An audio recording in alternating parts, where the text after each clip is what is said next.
Hello everyone, সবাই কেমন আছো? আশা করি সবাই ভালোই আছো। তো সকাল সকাল কিন্তু আজকে আমি একটু তাড়াতাড়ি রান্নাঘরে চলে এসেছি, কারণ থাক এখন বলবো না, কারণটা একটু পরেই বলি।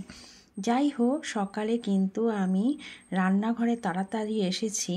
এদিকে দেখো, 7টা আম কেটে নিয়ে আমি আমের একটু একটু জাস্ট জুসি টাইপের চাটনি করতে চাই, তাই করে ফেললাম চাটনিটা, যাতে বেশ 8-9 জন লোক মিলে এই চাটনিটা খেতে পারে। তো চাটনির মশলা সবসময় আমার ঘরে রেডি থাকে, সেটা করাই ছিল আগে থেকে। আগে যে মশলাটা ভাজলাম সেটা কিন্তু আমার এই ডালের মশলা। যাই হোক, তোমরা বুঝতেই পারছো কাতলা মাছের মাথা ভাজছি আমি। তো কাতলা মাছের মাথাটা ভেজে নিচ্ছি, কারণ আমি এখন মাছের মাথা দিয়ে ডাল করব। তো তোমরা ভাবছো যে কি ব্যাপার, হঠাৎ করে আবার এতটা মাছের মাথা দিয়ে ডাল হচ্ছে। মাছের মাথাটা দেখো ভাজা হয়ে গেছে, পরিমাণ মতো লবণ হলুদ দিয়ে ভেজেছি।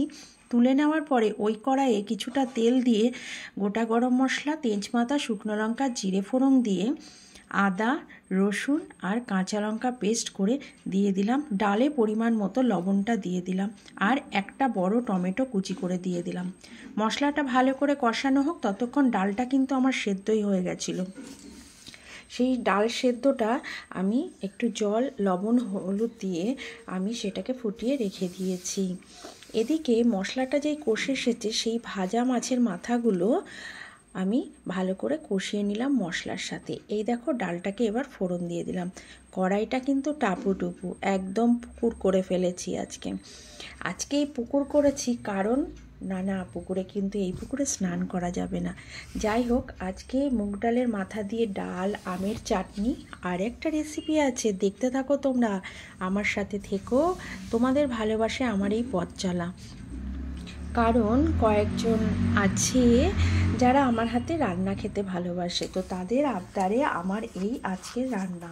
তারা বলেছে যে আমরা খাবো, আমরা হোটেল থেকে অর্ডার করব না, আপনাকে রান্না করে দিতে হবে। তার জন্য আমাকে 10 জন লোকের রান্না আজকে করতে হলো। তো এগুলো চন্দ্রমুখী আলু ছিল। আমি একটু লবণ, হলুদ আর একটু নামানোর আগে গুঁড়ো কাশ্মীরি লঙ্কা দিয়ে আলুগুলো লাল লাল করে ভেজে নিয়েছি। হ্যাঁ বন্ধুরা, আমি কিন্তু ওই যে আজকে মাংসটা রান্না করছি, মাটনটার পরিমাণ ছিল 3 কেজি, কিন্তু এই কড়াইতে তো ধরবে না। দেখো না কত বড় কড়াই আমি চাপাই ছোট্ট একটা উনুনে। যাই হোক, আমি কিন্তু তেল গরম করে পেঁয়াজ কুচি দিয়ে লবণ দিয়ে ভালো করে একটু ভেজে নিয়ে তার মধ্যে টমেটো কুচি দিয়ে দিয়েছিলাম।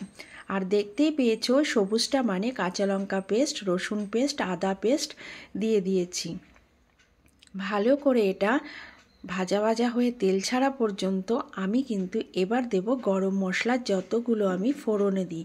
তোমরা হয়তো তেলে ফোড়নে দাও, আমি কিন্তু সবসময় মশলার মধ্যে মাংস রান্নার সময়, বেশিরভাগ খাসির মাংস রান্না করার সময়, মাটন রান্না করার সময় আমি ফোড়নটা ঠিক এরকম সময় দিই। আর এখানে ছিল কাঁচা লঙ্কা, ধনিয়া আর জিরে পেস্ট, শুকনো লঙ্কা, ধনিয়া, জিরে পেস্ট। ব্যাস, এবার মশলাটা কিন্তু দুর্দান্তভাবে কষাতে হবে। মনে রং যেমন লেগেছে, মশলাতেও কিন্তু সেই রকম রং আনতে হবে। হ্যাঁ, মনে কার কার রং লেগেছে অবশ্যই কিন্তু জানিও। না, এটা ভেবো না আমার মনে কোনো রং নেই, রং চলে গেছে। যাই হোক, সেই পোড়া মন নিয়েই আজকে রান্নাবান্না করছি। শরীরটা যথেষ্ট ভালো নয় জানি, তবুও রান্না করতে হচ্ছে আবদার রক্ষার্থে। যাই হোক, মনে রঙের মতনই কিন্তু দেখো মশলায় রং এসে গেছে। এদিকে আমি মাটনটাকে একটুখানি সেদ্ধ করে রেখে দিয়েছিলাম। চন্দ্রমুখী যে আলুগুলো ভেজেছিলাম সেগুলো আমি এই মশলার সাথে কষিয়ে নাও। তোমরা ভাবছো যে অনেকে আছে আলুটা দেরিতে দেয়, কিন্তু না, আমি একটু তাড়াতাড়ি দিলাম, কারণ মাংসটা আমি প্রায় 70% কুক করে ফেলেছি। এক্সট্রা কোনো জল আর দিতে লাগবে না। এর যে জুসিটা বেরিয়েছে, ওই জুসিটাই এর ঝোল হয়ে যাবে। তাই আলুটা আগে থেকে মশলার সাথে যদি কষিয়ে নিই, তাহলে কিন্তু মশলা আর সাথে কষানোর পরে যখন আমি এই যে মটনটা দিলাম, এইবার এটাকে কষাতে কষাতে আলুটা আর সেদ্ধ হয়ে যাবে, না হলে আলু সেদ্ধ হবে না। তো বন্ধুরা, আজকের আমার এই রান্নাঘরে এত বড় একটা কড়াই যে চাপিয়েছি, তো আমার রেগুলার যে ওভেন, গ্যাস ওভেন, তার উপরেই চাপিয়েছি। তোমরা ভাবছো যে দিদি মনে হয় পাগল হয়ে গেছে। এই যে এই ওভেনের ওপরে এই এত বড় একটা কড়াই চাপিয়েছে, এই কড়াইটাতে কিন্তু 5 কেজি মাংস রান্না করা যায়। তো আমি কিন্তু আজকে 3 কেজি মাংস রান্না করে এই ওভেনেই দেখিয়ে দিলাম যে মেয়েরা কি না পারে। কথায় আছে মেয়েরা সব পারে, তাই তো? বুদ্ধি থাকলে উপায় হয়। আমি কিন্তু স্টেপ বাই স্টেপ আজকে পুরো অন্যরকমভাবে মাটনটা করে ফেলেছি। তোমরাও যদি বাড়িতে এরকম ঝটপট করে মাটন রান্না করতে চাও তো একবার এইভাবে রান্না করে দেখো। যদি কেউ না বলেছে যে আমাকে 2 হাতা ভাত বেশি দাও, তো সেদিন তুমি আমাকে বলবে আর কমেন্টে অবশ্যই লিখবে আজকের মাটনটা কেমন হয়েছে আর রেসিপিটা তোমাদের কেমন লাগলো।